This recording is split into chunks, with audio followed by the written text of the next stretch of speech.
Because if I don't have a picture, I don't have a thought. And let's just talk about some design things.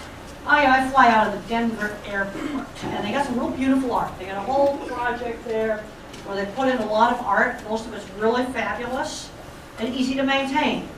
But we have a few pieces there that have been impossible to maintain.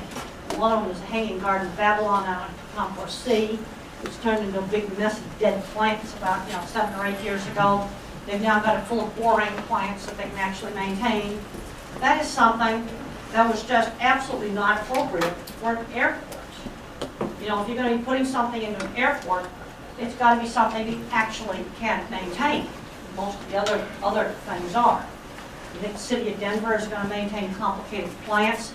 And the other problem they've got is they've got it up on a ledge where you could fall 20 feet down into the training lobby and possibly get killed, and there's no places for fastening safety harness. See, I work in industries, you can't be on a 20-foot drop-off without a handrail. So there's some real problems with getting people out there to use water in the plants. That's something that wasn't very well thought out. Yes, I'm all for art in the airport, but we've got to have things that actually are going to work in the practical world. We've got some really, really great art. One of the ones I love is this map of the United States, and it has all the little weird 1950s tourist traps that you could visit in different states. And they've got, there's a lot of great things. We've got this blue horse, fiberglass blue horse, and he's so ugly, he's really cool. And he meets everybody and drives up to the airport, Yep, he's fiberglass. He's not going to be any problem to maintain. But the problem is, in designing things, there's some real practical realities where something's actually just got to hold up and going to work. When I went down to Australia for about 20 years ago, I saw the Sydney Opera House. They actually had to change the design because the first thing they designed, they couldn't have told us. This is where different kinds of minds have got to work together on things. Wait, this isn't going to go now. We have another computer problem with this. Can't change the slides.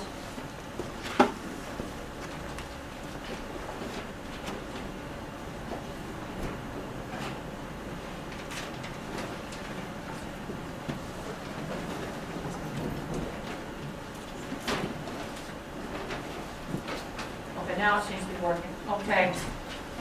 What I want to get you thinking about today is different ways that different people think. Now, you guys are art guys, so a lot of you are going to be the visual thinkers. Now, when I was young, I used to think that everybody thought the same way that I think, in pictures. I didn't know there was any other way of thinking. There's always the whole fight when artists don't get along with business people and stuff like that. Well, part of this is different kinds of minds. But if you understand how minds are different, then it's easier to work with different kinds of minds. And when different kinds of minds work together, you can really, really create great things. If you want to understand animals, the first thing you've got to do, you've got to get away from verbal thinking. An animal is a sensory-based thinker. The only way an animal can store a memory is a picture, a sound, a smell whiff. I mean, think about what the dog learns when he visits a local tree. He knows who's been there, how long ago they were there, is it friend or foe. There's a lot of information on the local tree, but it's all sensory-based. And I was shocked to find out that there were people that almost had no visual thinking at all. I found those people have a hard time understanding animals because their thinking is just totally different. Now, there's evidence that when Alzheimer's destroys the language parts of the brain, that you can get about a 4 or 5 year window where art ability will come out in somebody that had no previous interest in art. In other words, language covers up art and mathematics. When Van Gogh was painting Starry Night, I don't think he realized he was putting mathematics into it. And there was an interesting case where a man was hit in the back of the head during a bar fight and ended up becoming a mathematician. It took out my kind of visual thinking, and he started seeing all these patterns. I think we pay a price for language. We lose a lot of detail. And one of the things about being autistic is it's all about detail. Animal thinking is all about details. It's also what's called bottom-up thinking. You take lots of bits and pieces, and you put those bits and pieces to form a whole. Now the thing is, the normal human brain ignores the details. Think about the bureaucrats in Washington.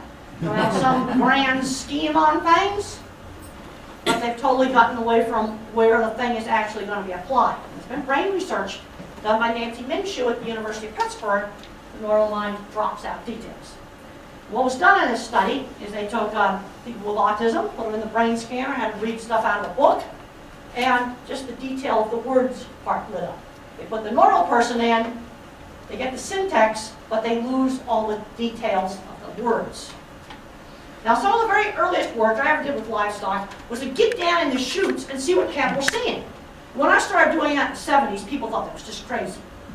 Well, if you're a verbal thinker, you can't really understand visual thinking. Now, the thing is, visual thinking is a continuum, going from almost no visual thinking, maybe somebody that's accountant or something like that, to thinking everything in pictures. Okay, here we have the entrance going into a veterinary chute at a feed yard, and the cattle didn't want to go in there. And the problem is, they were afraid of the flag waving. The thing is, most people didn't see that. They might be afraid of a chain hanging down. They're afraid of a shadow. They're afraid of a coat on a fence. Now that seems real obvious, but you know what? Most people don't notice it. You know, I've been doing these talks for 40 years, and I still have to tell people, get the chain that's hanging down in your chute out of your chute. Because if the cattle see that chain, they're wiggling, they won't go in. Now, I give people verbal checklists now. And with a verbal checklist, they can do it. But without the checklist, they tend to not see it. I guess that's going to give them job security. Look at how that animal's locked onto that beam of light. Now, it looks real obvious there when I show it. But I have to teach people that are not visual thinkers to see this. And you're going to have working with a lot of people on projects that are not visual thinkers. Well, one of the reasons you got to design models and have models in 3D representation, because that's the only way that they can see it. So I got down in the chutes and see what's a cattle actually seeing when you're going through the chute. Look, on a sunny day, on this real sunny day, I got all these shadows. On a cloudy day, the shadows will be gone. So sometimes the cattle are blocking and they're refusing to go through the facility, and other times they are not. That's going to depend upon whether or not the sun is out. Seems obvious, but that's something oftentimes that people don't notice. And since the cattle aren't totally tamed, they aren't going to want to approach these visible people. So maybe you need to put a piece of plywood up there so they don't see the visible people. Look at how the horse and the zebra have an ear on each other. You need to be watching. What kind of postural signals is your animal giving you? You need to be watching for them. You see the whites of the eyes? They're starting to get scared. The tail swishing, cattle and horses, it's getting afraid. The dog, that means happy. Now, do animals actually have emotions? Yes, they do. And most of that research has been over in the neuroscience research. See, one of the big problems you've got in science is everybody just stays in their own hole. Neuroscientists read their journals, vets read theirs, psychologists read theirs, and people don't read across disciplines. I always made a point trying to get across disciplines. Animals do have emotions. They got fear, they got separation distress. That's a separate brain system from fear. Like when you take mama away from babies, or an animal's alone, dog home alone all day having a problem. You got seeking, that's the urge to get out and explore. You've got anger, and then you've got sex, you've got play, and you've got the mother-young nurturing behavior. Scientists know a lot about how these subsystems work. They're all down in the subcortex of the brain. Now, I'm always getting asked, do they know they're going to get slaughtered? And about half the cattle in the U.S. are handling equipment I've designed at the slaughter plants. But I had to answer this question very, very early in my career. So I'd go out to the feed yard, and I'd watch them handle them in the veterinary chute. Then I'd watch them handle them in the chute at the slaughterhouse. They behave the same way in both places. But no, they're scared of things like, you see the chain hanging down right there? Now this has got white translucent plastic in there, so they're not going into the dark. Animals do not like going into the dark. I'm amazed what you can do with lighting. It's amazing what you can do with cardboard, duct tape, portable lights, zip ties, things like that, to control what they see. And then they'll walk right in. Another problem we've got here is 3 people standing where they should not be standing, because these cattle are not completely tame. Do you know that half my students fail to point out the 3 people standing there? Sometimes the most obvious is the least obvious. Now this fence right here is only 5'6". These animals are absolutely, completely capable of jumping out, but they don't. I mean, if they knew they were going to get slaughtered, I think they'd be trying to jump out. And you'd have to have bars over the whole top of the thing. No, they're afraid of stuff that we tend to not be afraid of. If you want to see how a beef plant works, I do have a video up on YouTube. It's called Beef Plant Video Tour with Temple Grandin. Beef Plant Video Tour with Temple Grandin. And it's up on YouTube. And I'm not going to show any gross slaughter pictures, don't worry. You know, the other thing is you've got animal activist groups putting up pictures showing kicking legs saying, well, that's live animals. You know what? You can cut the head off. The spine lives for 5 minutes. Spinal reflexes. Nasty, but that's what it is. Okay, that's the remains of the Fukushima nuclear power plant. And this is a really good example of why we need the art mind and the engineering mind working together. Engineering mind does the nuclear reactor. Maybe I need to do the safety systems. Because I can visualize all the things that can go wrong. And they made a mistake here that I don't think anybody in this room would make. All I know about a nuclear reactor is when you have an emergency, your cooling pump better run. And your generator better work that runs the cooling pump. That's all I need to know. Guess where the generators were? They were in a non-waterproof basement. So what do you think happened when the basement filled up with water? You drowned the backup and the backup and the backup. They all drowned. Diesels don't run underwater. So the pump stopped working and 4 reactors burned up. You know, this is why we need the industrial design people like you to work together with the engineers. Industrial designers, engineers need to be working together. I think there needs to be a lot more merging of industrial design engineering. Now, the things that I designed for livestock, I worked with other engineers on, because I had gear drives and hydraulics. I had to get engineering help on that. I also had to build things that could be built reasonably easily. Like if you look at if you go on my website, Grandin.com, and look at how things are laid out, I've got them laid out along a line, 3 half circles along a line. Well, one of the reasons I did that to make it easier to build. I had to get stuff where contractors actually can lay this stuff out and actually build it. See, that's part of design. Can somebody actually build this thing? You know, you can't be making stuff that people can't form. Let's look at something like when the Hyatt Hotel collapsed in Kansas City. Those were visualization mistakes. They weren't engineering mistakes. The first mistake they made was there's no way I could hang the catwalks up there because of the way they had them drawn. Because I would have had to chop a hole in the roof. They made visualization errors.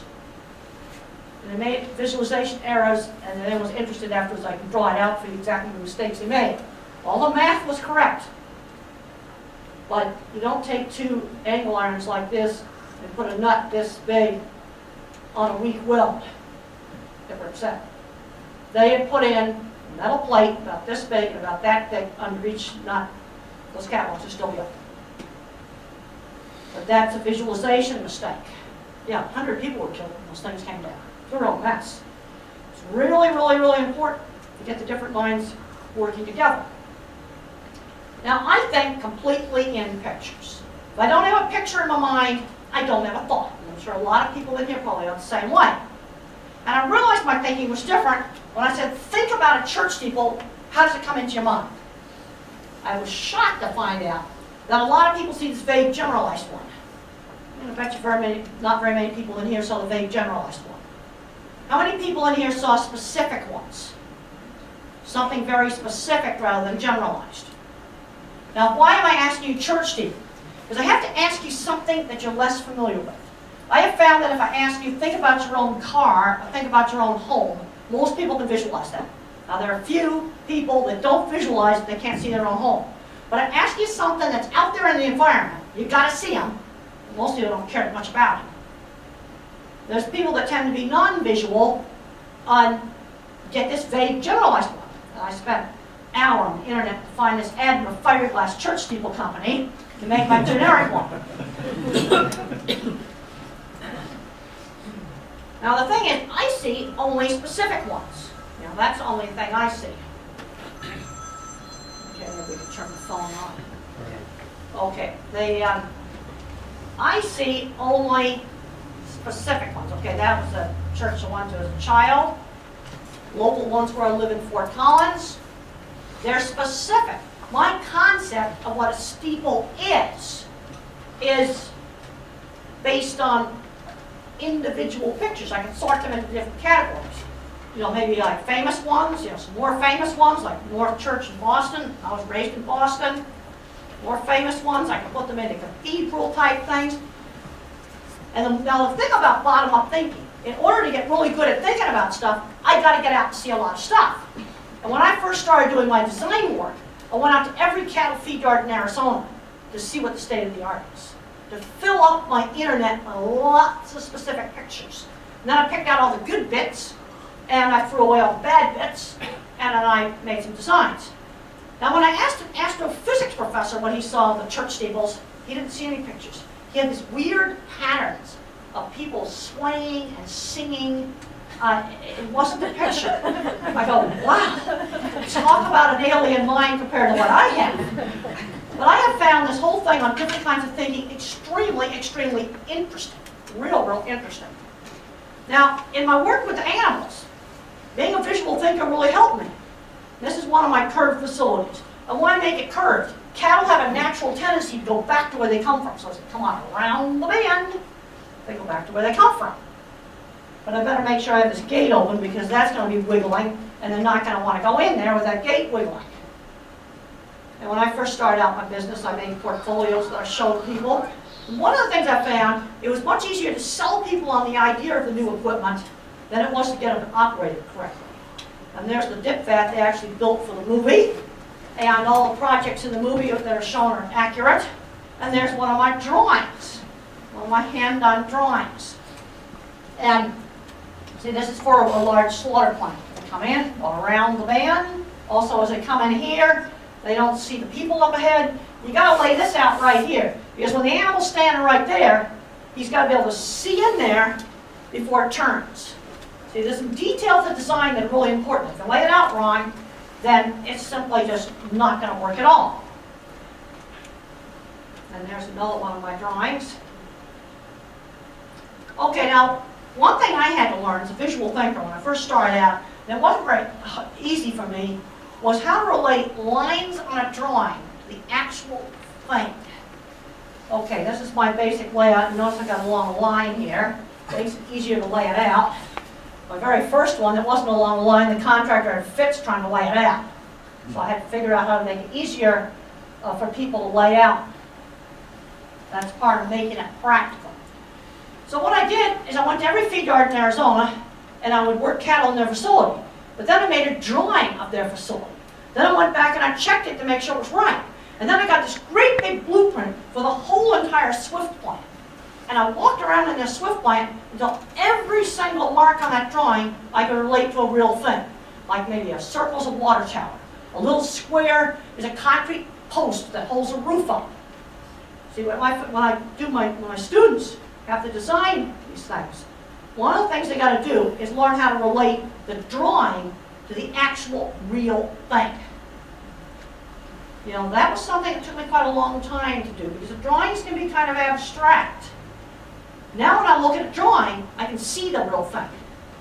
But I can remember the first time I looked at a house plan, and I was looking at the foundation drawing and had all these little squares like this. They were the concrete footings. This house didn't have a complete cellar. They were the concrete footings for this house, and I didn't see them. I didn't relate the squares on the drawing to something I could see in my head. First of all, I didn't have all the building knowledge that I had. You see, you got to look at a lot of stuff. Like they're building a hotel on the light rail at our airport, and they've got this wonderful window where I can go up their sidewalk, superintend the whole job, see the whole job. Every time I go to the airport, which is like twice a week at least, I can see how they're building this. Well, I'm putting images into my head. When the industry switched from hand drawing to CAD, very strange thing happened. I've been involved in the meat industry for 40 years. And when the old folks switched over, everything was fine. But then I started getting some very strange drawings.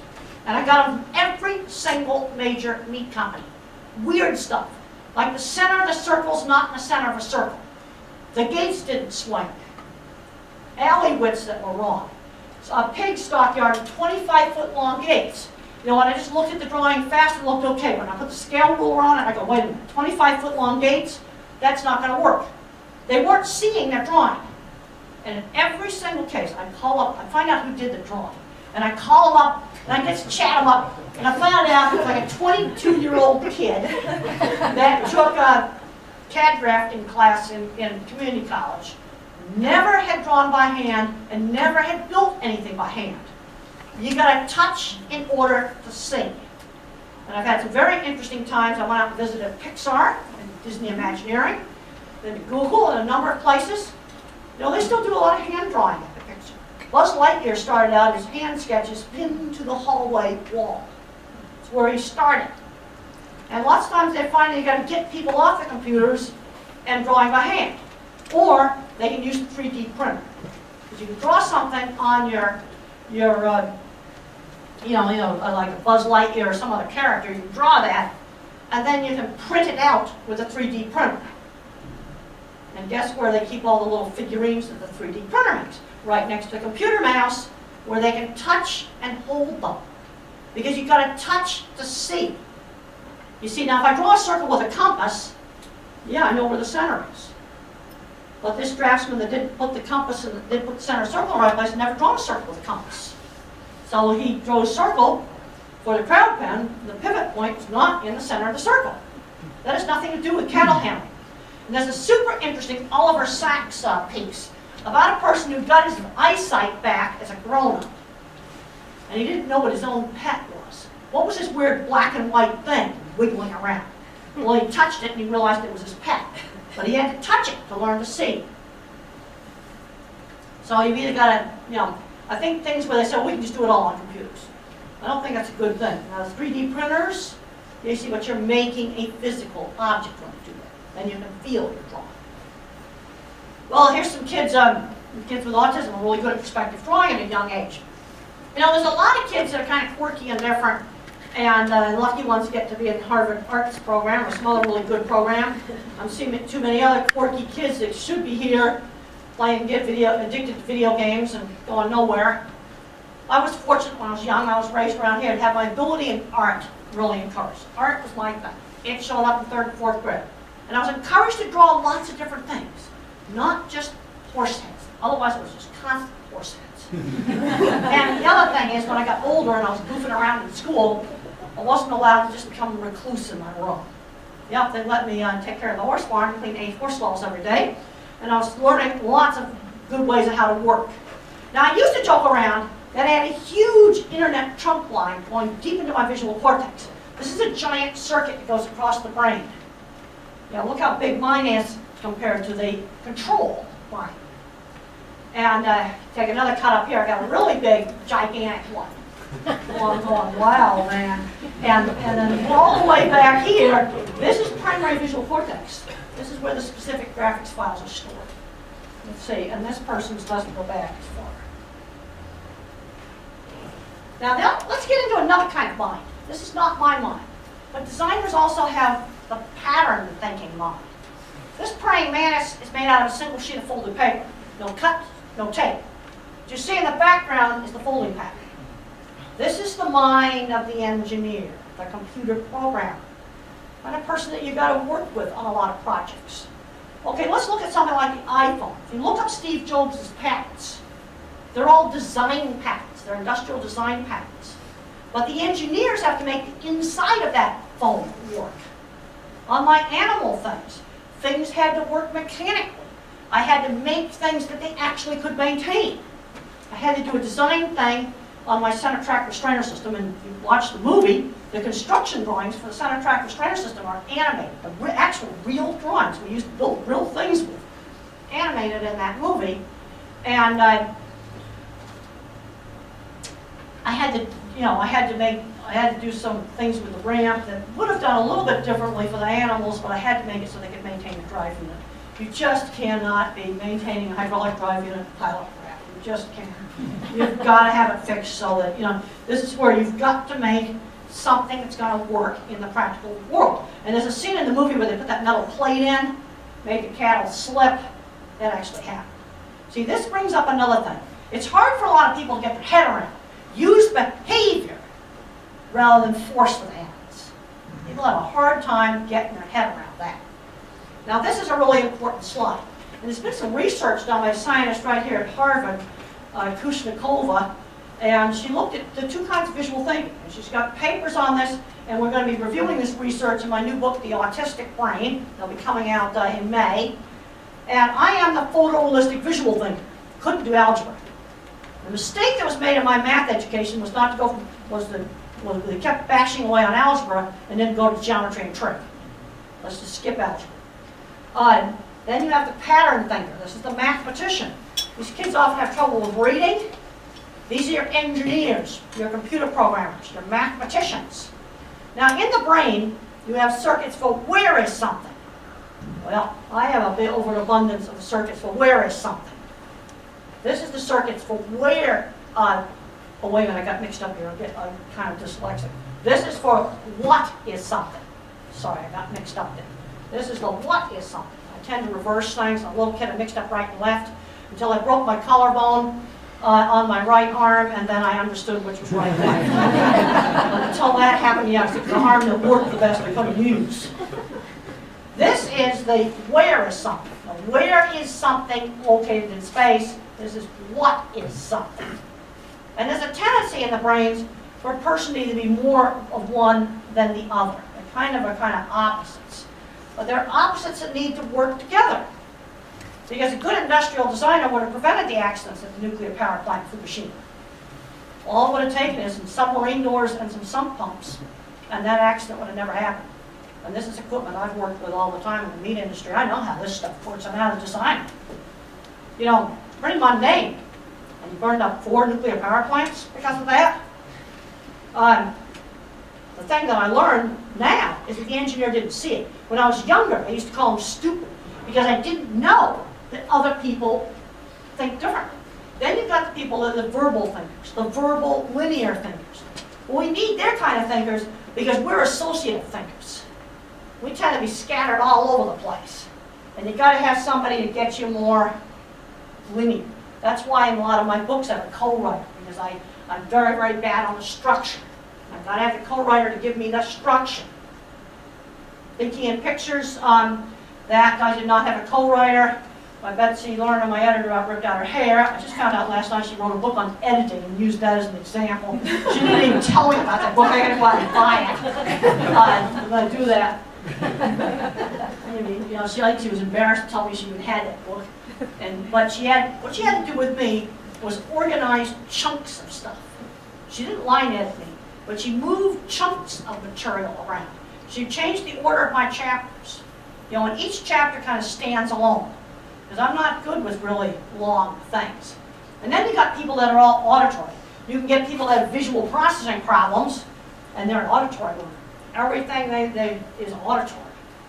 Now then people get different labels, you know, autism, dyslexia, ADHD. And I'm seeing too many of these kids getting a handicap mentality. Because as I move around between the different worlds, I'm going, yeah, half of Silicon Valley's got a little bit of autism. Steve Jobs, a weird loner who brought snakes to school. Yep, and then he was teased to death. And the thing that saved him was the neighborhood computer club. Saved him.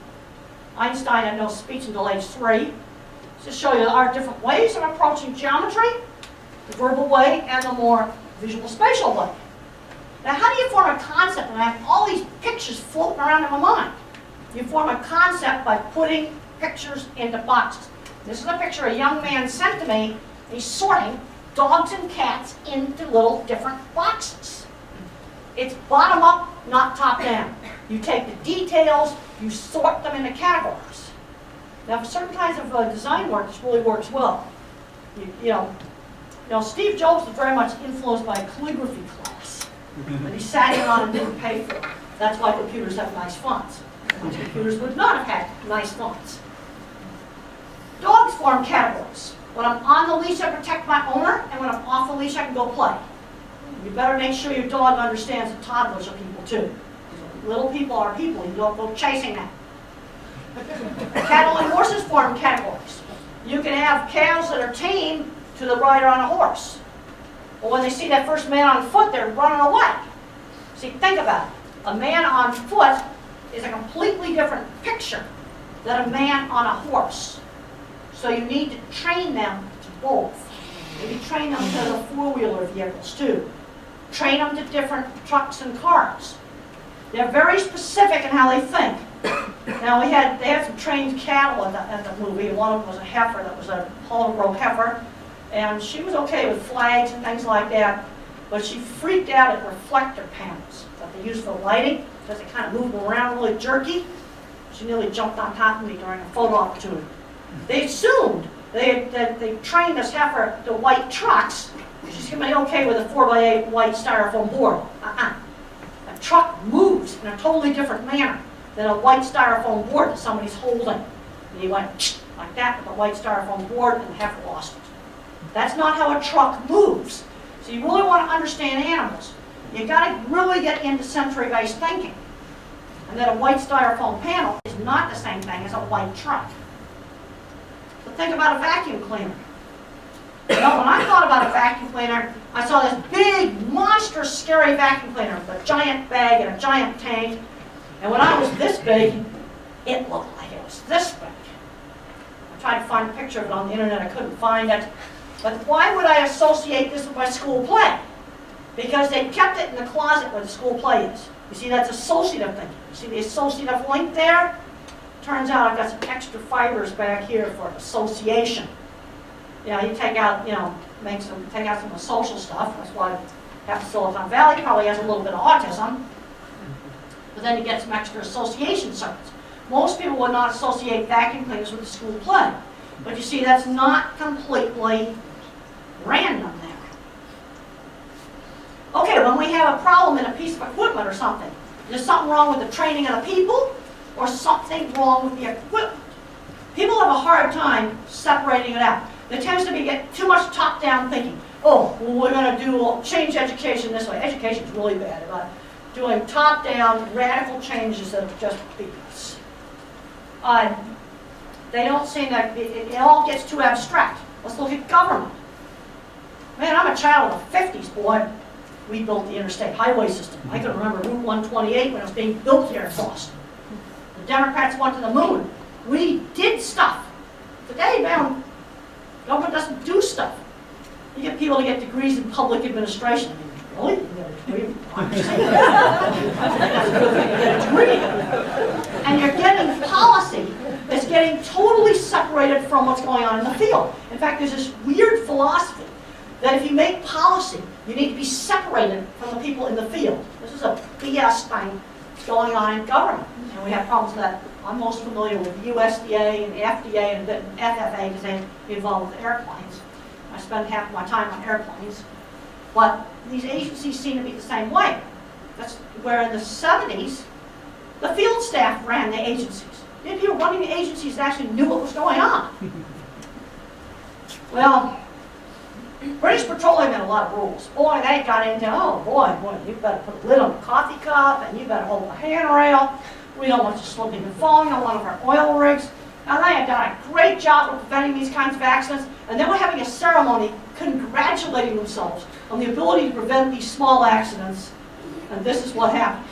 Because they forgot about the big stuff. All the sloppy construction work they did on the rig. Sloppy things they did rushing.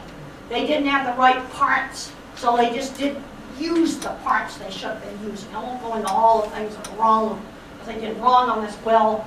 This is something I followed was very sloppy. I've worked on these kind of projects. You got a manager and you're screaming. Wants it done like 5 minutes ago.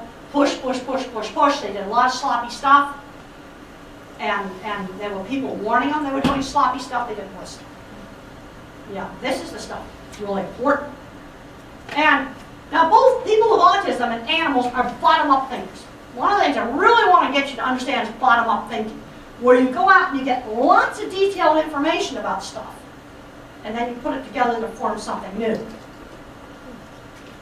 And it's a very good method for troubleshooting things. You know, you don't want to reinvent the same bad wheel. And I found there was an old article in the MIT Technology Review magazine, I wish I still had it. It came out like 20 years ago. There was an engineering column in this technology review, and they were talking about how every 30 years, people repeat the same mistakes in engineering. You know, because the next generation has forgotten. I'm starting to see that cycle now. Oh yes, we've got people that are going to take manure and they're going to turn it into gold. And I'm like, what are you doing new that we didn't do in the 70s? And I'm not the least bit interested unless you can show me that you're doing something different than the stuff that I saw fail in the 70s. Well, they disappeared.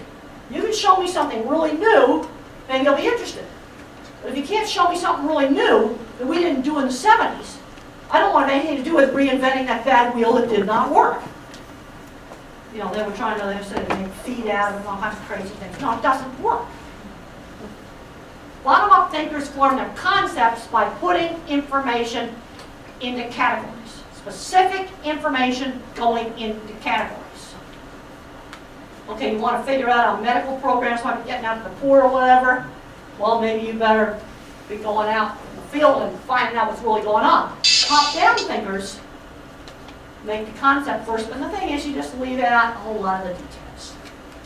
Bottom-up thinking, another disadvantage of bottom-up thinking is you gotta get a lot of information.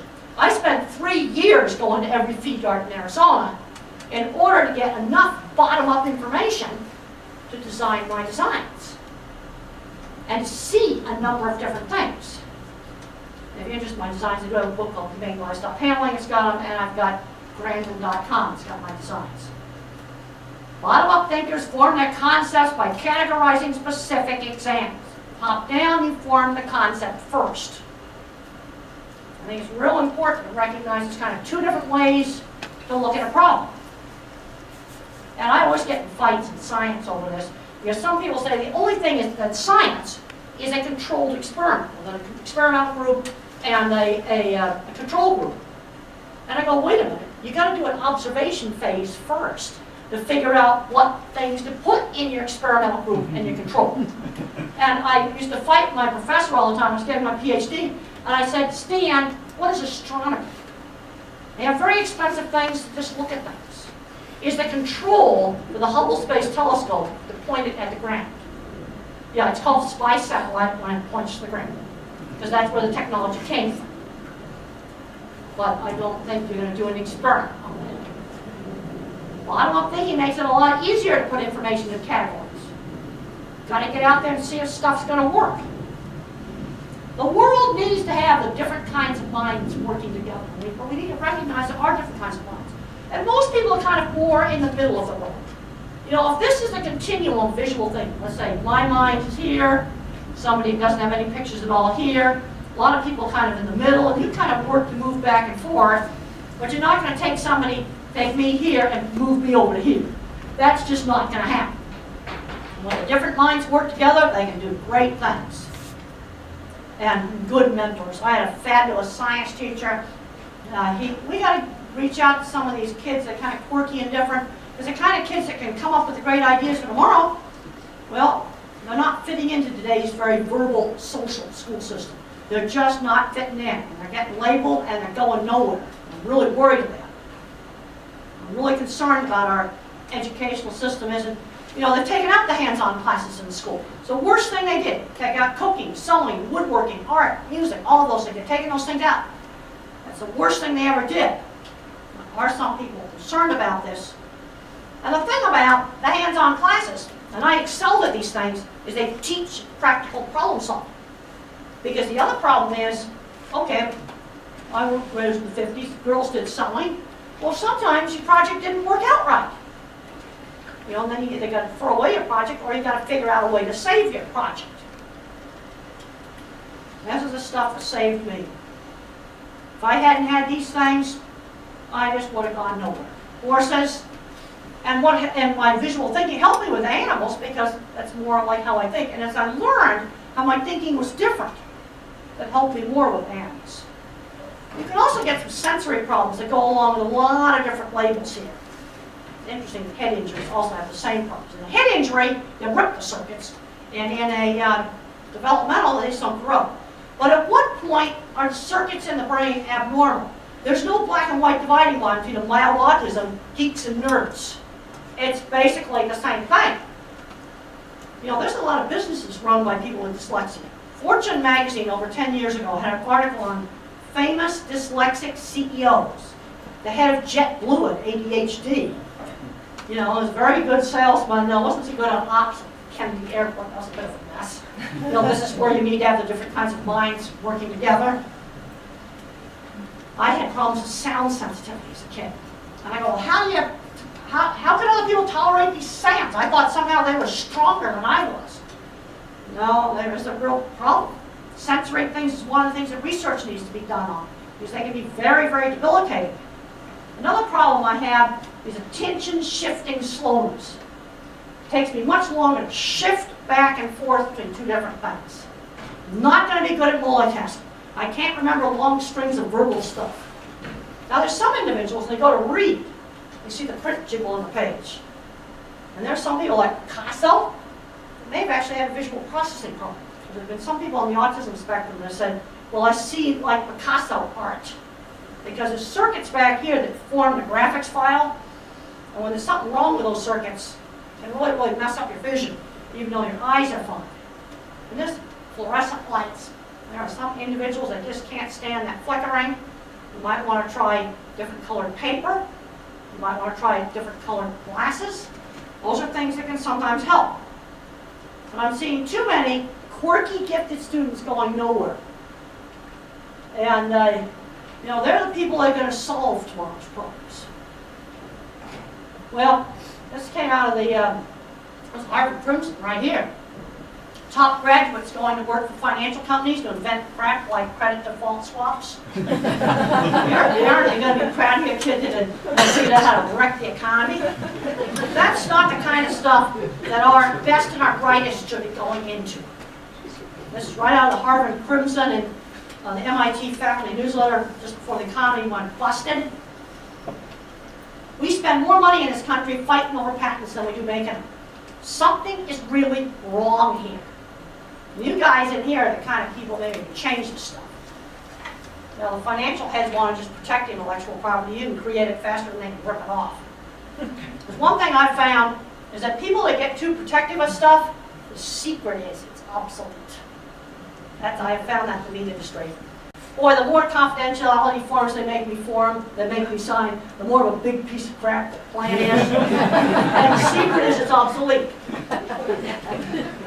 Of course, I can't tell you the name of the plant because I signed confidentiality. And the one where they made me give all the drawings back and sign 5 forms was a total piece of crap that nobody in their right mind would want to copy. It was so bad.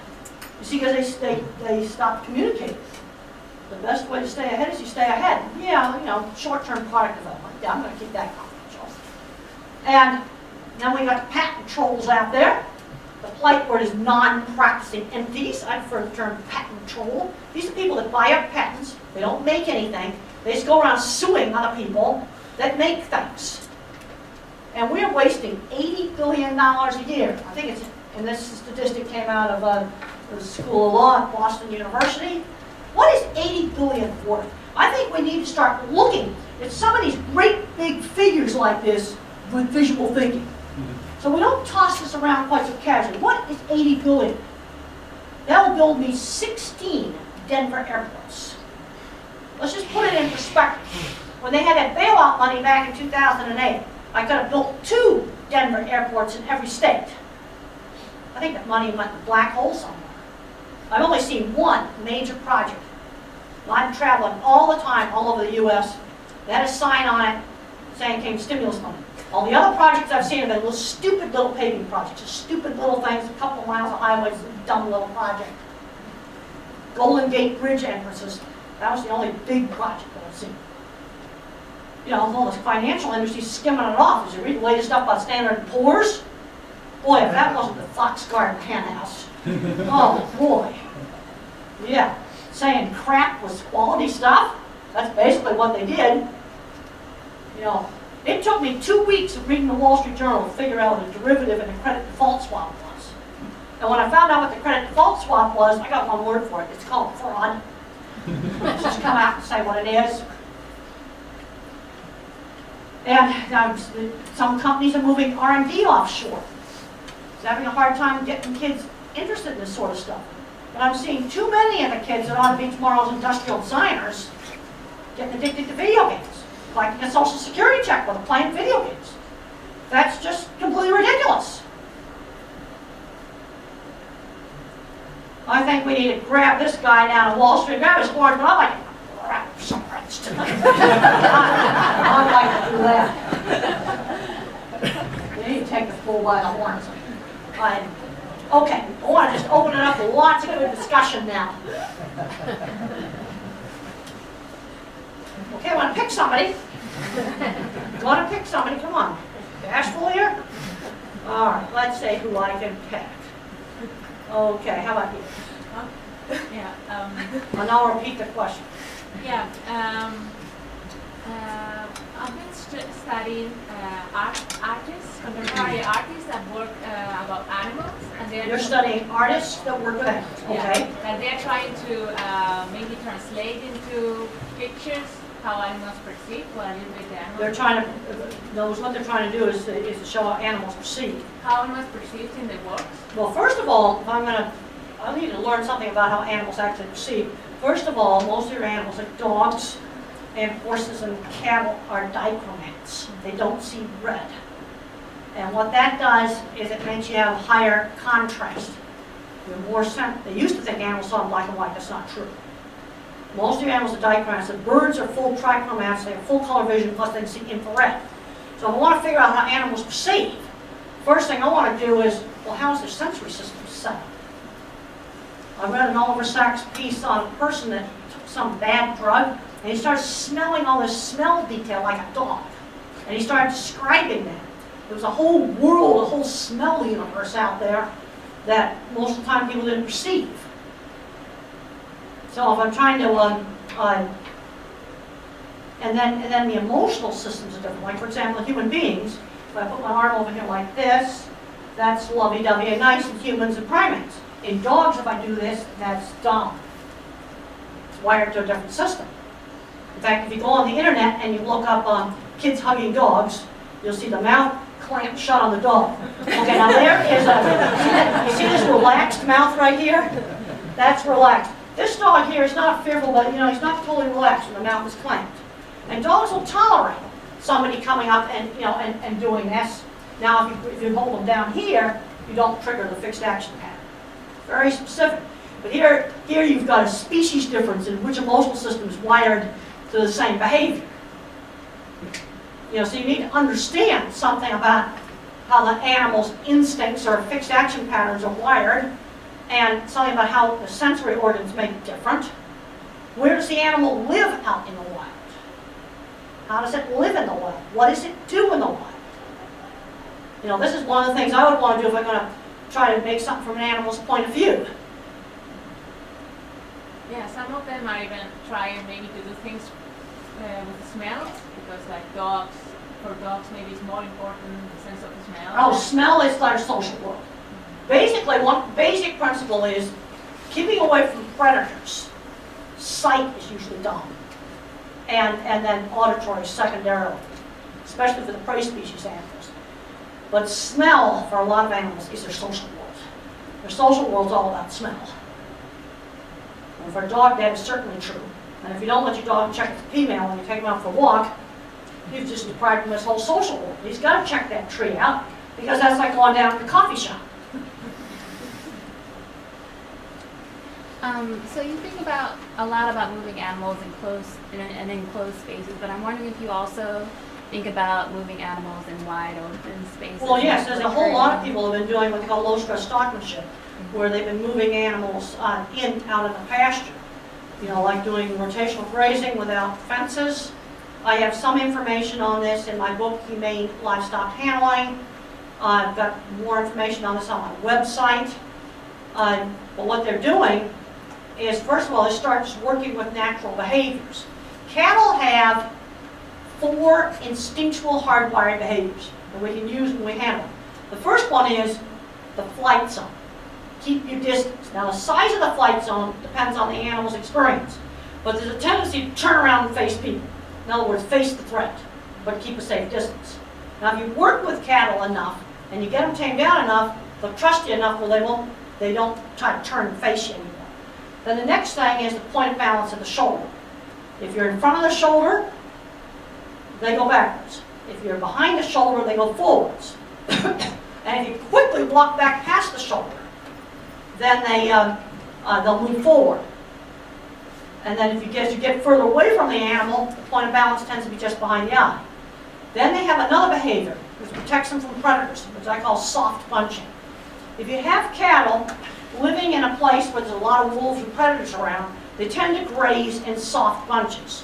When you take the predation pressure off, they tend to graze spread out. And then the fourth behavior is milling.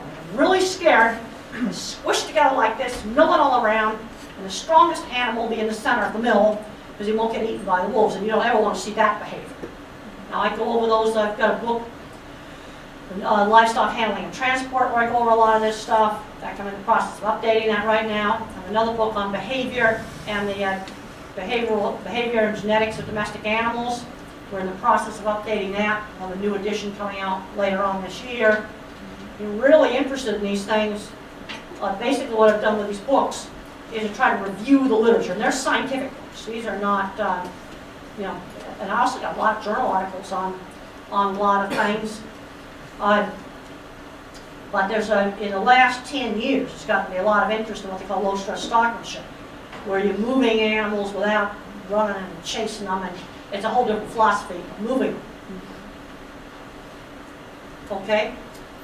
I wonder how you might apply some of this bottom-up thinking that you described to computers and how we interact with computers. I feel like people, we're often kind of mystified by the problems that we have with information systems. Well, the problem is the engineers want to make it too complicated. See, the thing that Steve Jobs did that was brilliant was to make things simple. Look at Google. They had a plain web page with a single search box, so there was nothing to learn. You see, there's sometimes you got to simplify design. And I wish Microsoft would have a thing called My Hard Drive, where I could click on this icon. The default setting is to search everything, just like Google would inside my computer, and then it would have some tabs. They'd be very obvious. Word documents only, PowerPoints only, photos only, spreadsheets only, and I could just search it like Google in my own hard drive. So I could find documents, and it would come up with maybe with a Microsoft window thing on it, and single search box, and underneath there would be the default settings, everything.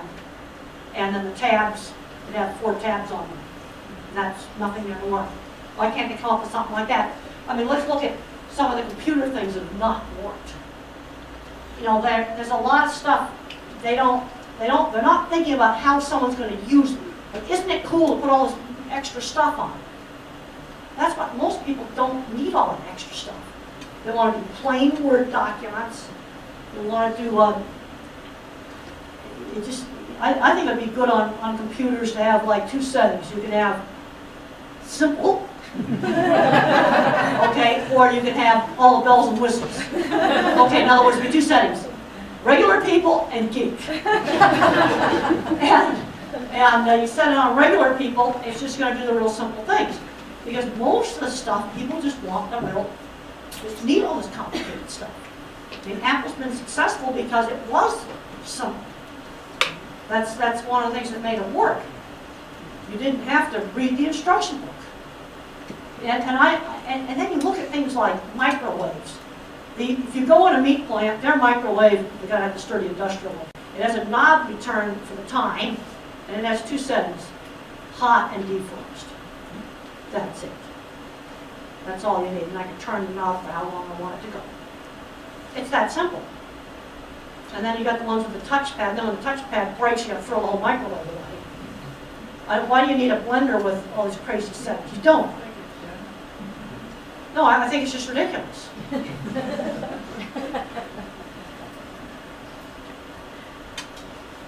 They're not thinking about how someone's going to use this thing.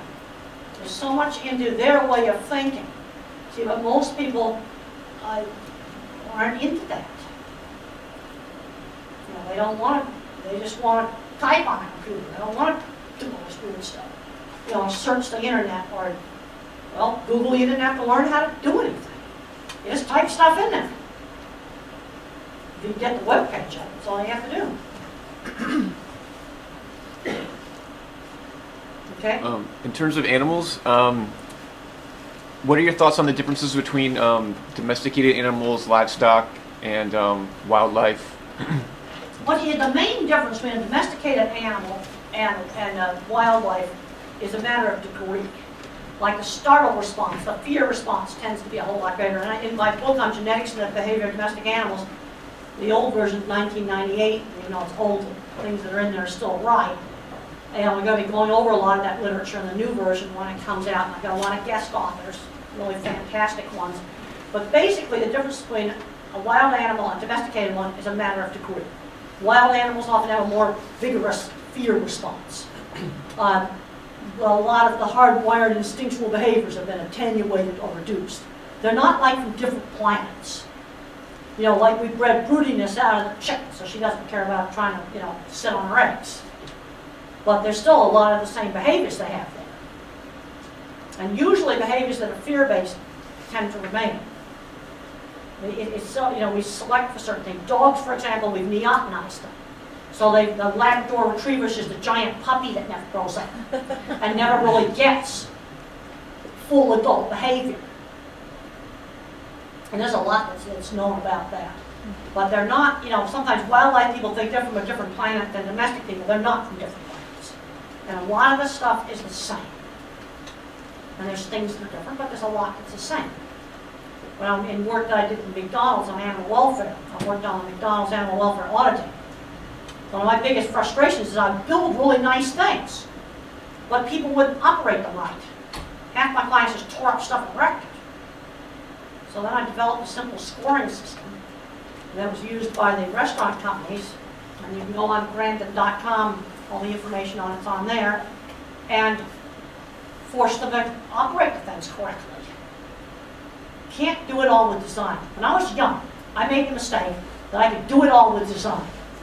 I can only do half of it with design. Other half, people got to operate things correctly.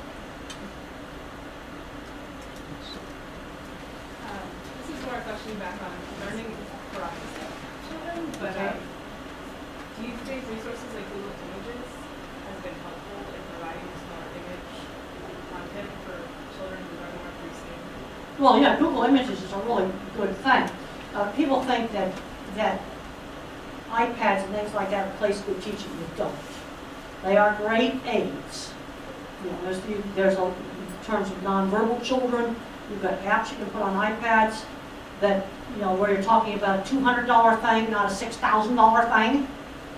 That's a great thing. You get rid of all these cardboard books full of Velcro pictures and get rid of all that crap. And the kid has an iPad to carry around. That's cool.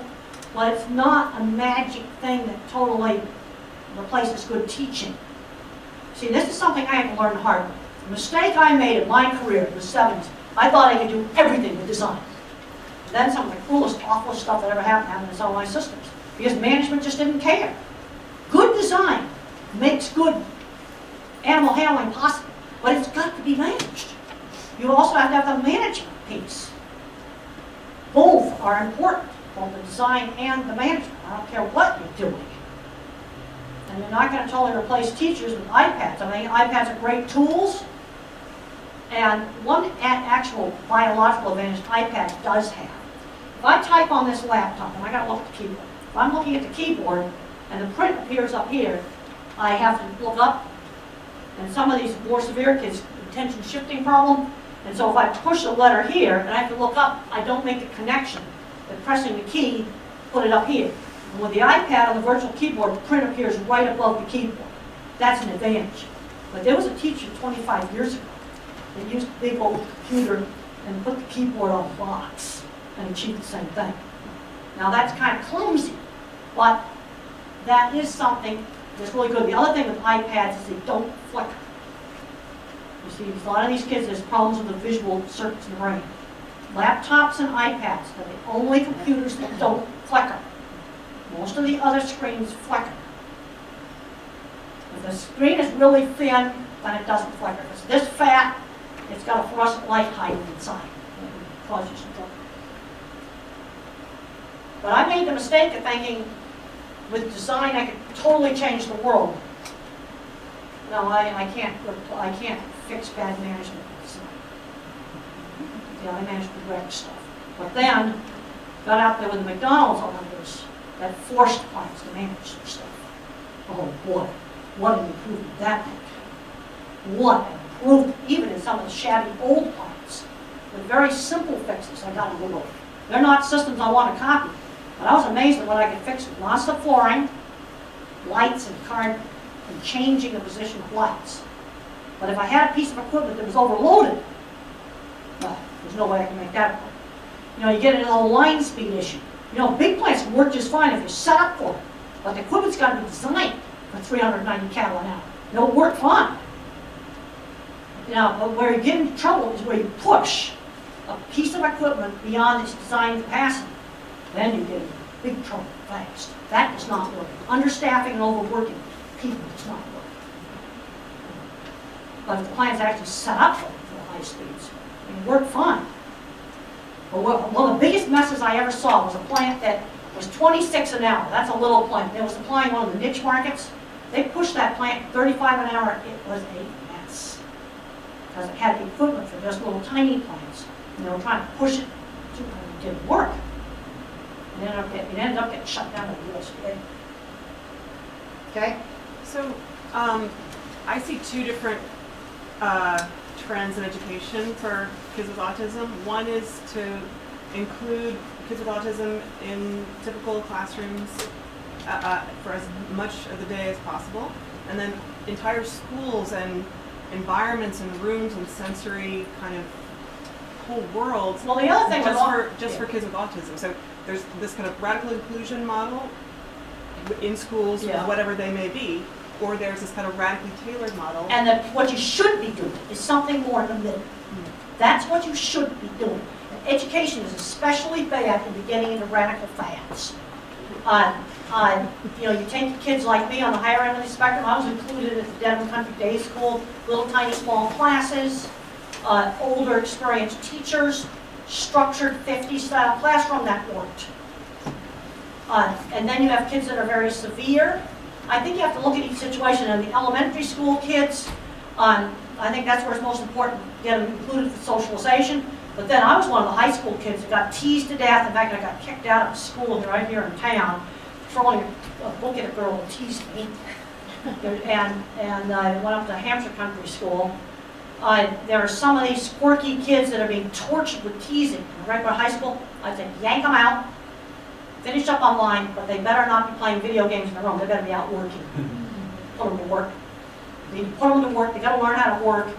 Let them finish up online because we got to start getting them into a career. But and I've been pushing getting hands-on classes back and are we going to turn everything into vocational? No. This is where education is real bad about just getting too radical. Sensible things to do are usually somewhere more in the middle. And the problem we've got today is the internet magnifies the voices of radicals on both sides of every single issue. And when we talk about issues, you don't communicate with radicals, either right or left. You need to be communicating with a normal general public, it's like 90% of the people. So there are a few of us here from the Graduate School of Education in the Arts and Education program, and I'm wondering if there are particular models of arts education either for children with autism or in schools that you've seen. I think you need to get off the theory crap. Sorry. But I think a lot of kids with autism are very good at drawing. And they have a tendency to draw the same thing over again. Now it's anime. What you've got to do is you've got to broaden it out. If he's drawing anime, he needs to draw anime's car, the anime character's house. In other words, broaden it out. Because you've got to start thinking about, if the kid's going to make art a career, he's got to learn how to do assignments. I had to make cattle handling facilities that people actually would want. Steve Jobs said, We design products that people don't know they want yet. I just love that slogan. I designed some cattle handling slogans people didn't know they wanted. But you have to end up making things in art. If you're going to, you know, in some of these kids, art would be a great career, or industrial design would be a great career, stuff that other people are going to want. They've got to learn how to do assignments. That's the most important thing. And then, you know, how much do you force them to do all the media? You know, you let them try different things. I hated getting funky stuff in my hands, so I hated finger painting. Well, I'm not making finger paint. But I think we got to be looking a lot more. You see, I think about outcomes. See, my measurements that I've used in the meat plants, actually, some of our old junkie plants were able to pass that audit with a lot of simple changes. We did have 3 plants out of 75 that we had to rebuild them. We had to do the $2 million thing to them. But the others, a lot of non-slip flooring, a lot of lighting, a lot of pieces of metal put up in strategic locations. It's amazing how we can make some old junky plants work. Now, I wouldn't want to copy those plants. They're not very good designs and they weren't very efficient. But we got to be thinking about, well, you got to make a certain outcome. Like, if you can't shoot 95% on the first shot, you fail at McDonald's on it, period. You better fix your stuff so you can do that. And if you're decent, really decent, you'll get up to 99%. But you know what? You'll never get perfect. Nothing in the practical world is perfect. And that's something a lot of people have a hard time understanding. We have 0 tolerance for cutting up live animals. But everywhere else, there's no way anything in the practical world can be perfect. That's just impossible.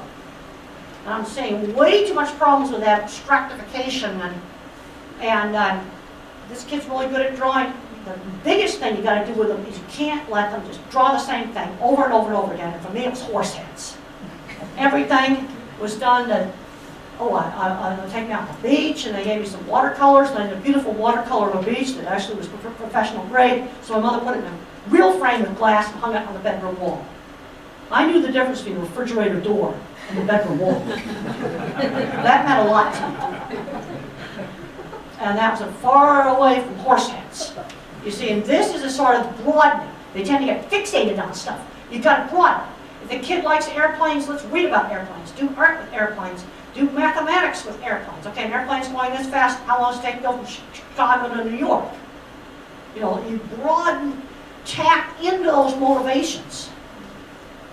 Because they do have to learn how to do assignments. And they also have to learn how to get them done on time. I was wondering, cattle chutes are, I mean, you're moving creatures, and we're creatures. Yeah. And when you're going through airports, a lot of people have to move through these Well, some spaces. airports are well laid out, some are hodgepodges. They just sort of grew like topsy, and they're not laid out well. But when you walk through them, do you think, I think why about don't they change the lighting, or why don't they change this? Do you think about I think about that all the time in airports? airports, but I also understand that a lot of airports started out small, and they're in a confined space. See, and I've had the same problems. Very few people have the luxury of building airports from scratch. Dallas was built from scratch, and it was a mess. But that was one of the early ones. Atlanta was much better with the one train core and then the terminals like this. And that's the model that most people are doing now. And Dallas finally fixed their messes by putting in a very expensive new train that takes you around, which now is turned into a decent airport. It was a very expensive fix. But the problem they've got is they start out small and then they add on to them. And they don't master plan their job. So they add on hodgepodges. And that's why around a lot of airports the roads are so horrible. Because it grew as a hodgepodge. It wasn't master planned. See, now the Denver airport, well, right now it's got construction going on with the new hotel and so it's kind of a mess now, but before they started building the hotel, and actually the way you go in and out of the airport works really well. And when they get the hotel built, it will work really well again. Like you see, that airport was designed from scratch. But there were some things at that airport that were bad. The baggage handling system that they copied from the Frankfurt airport failed to scale up. And it was a $100 million mistake. They ripped the entire thing out. I know people that actually worked on the system. It was just a disaster. It didn't scale up. It did not work. They did things with a barcode scanner that couldn't possibly work.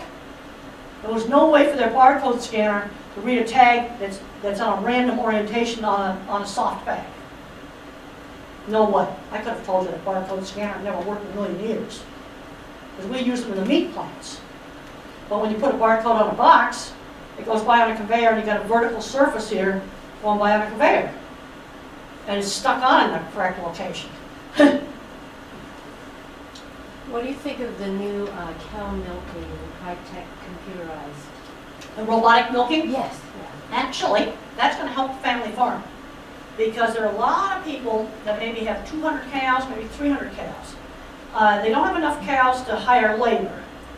And one of the problems you have with milking is, man, you are locked into it. Where a robot gives you the flexibility, and where I've had dairymen say to me, for the first time in 30 years I've been to my kids' basketball game. You know, it gives them some flexibility. It's not automatic management.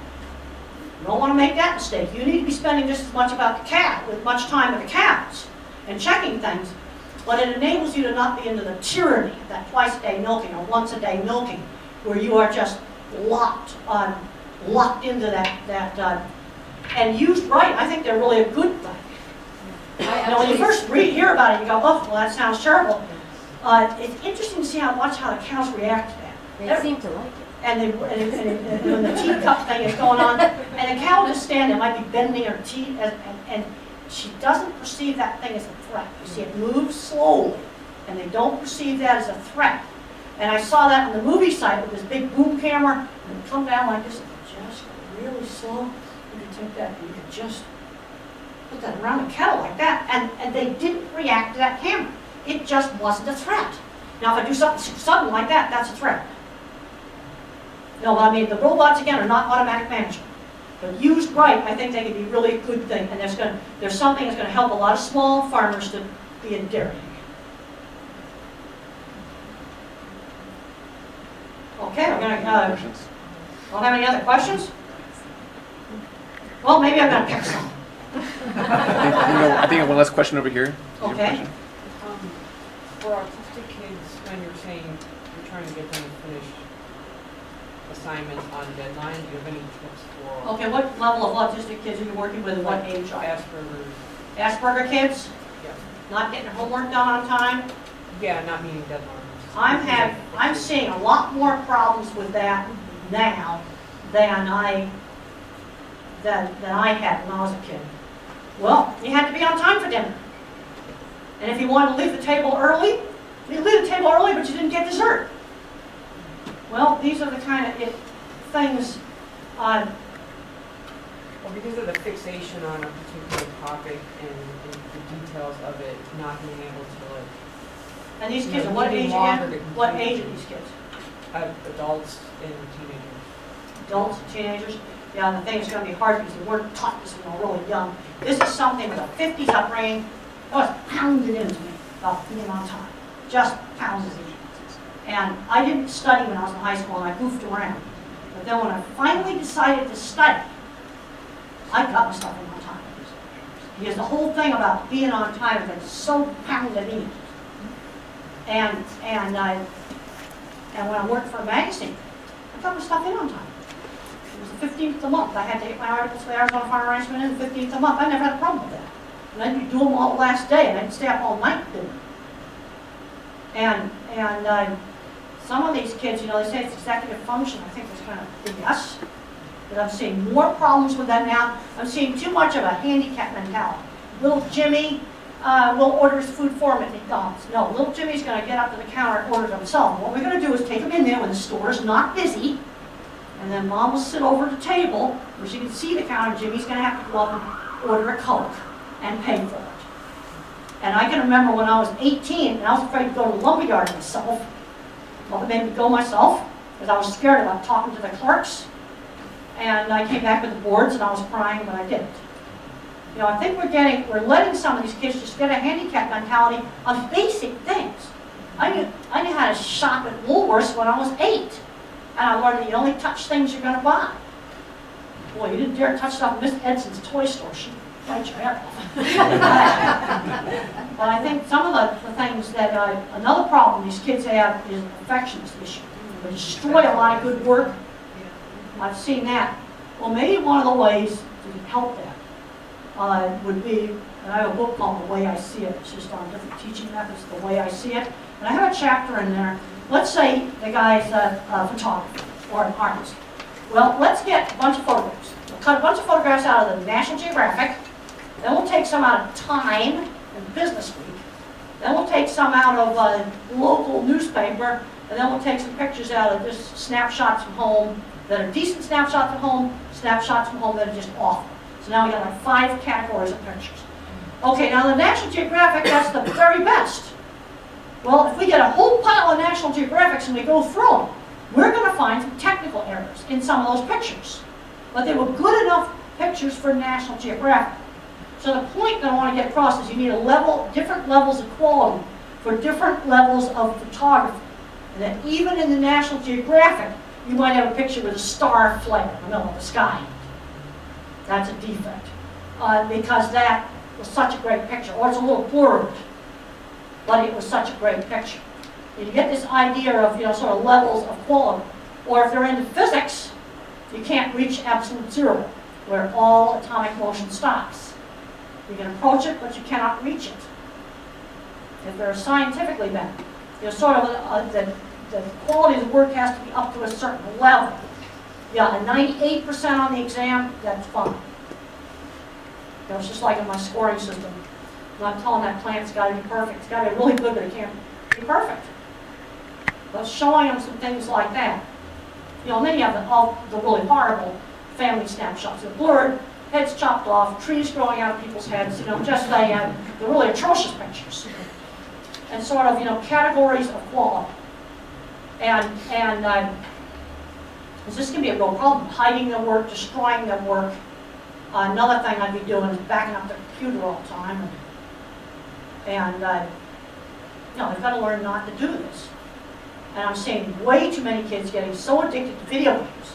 That needs to be limited to an hour a day. No plan it. TV watching for me was limited to 1 hour a day. And twirling things, okay, a 50s video game was spinning the brass plate on the bedpost, and it covered up the bolt that held the bed together, and I was allowed to do that for an hour after lunch. I was not allowed to do that all day. And when I went up to the special school, they kind of let me off the hook on studying, but I had to attend class, and I had to be on time, or there'd be consequences, like not riding the horses. And I got in some fights, and the consequence was not riding horses. And one thing they were not going to let me become was a recluse in my room.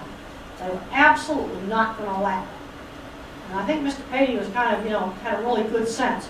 One of the good things about cleaning horse stalls is really heavy work, so that helped with my anxiety.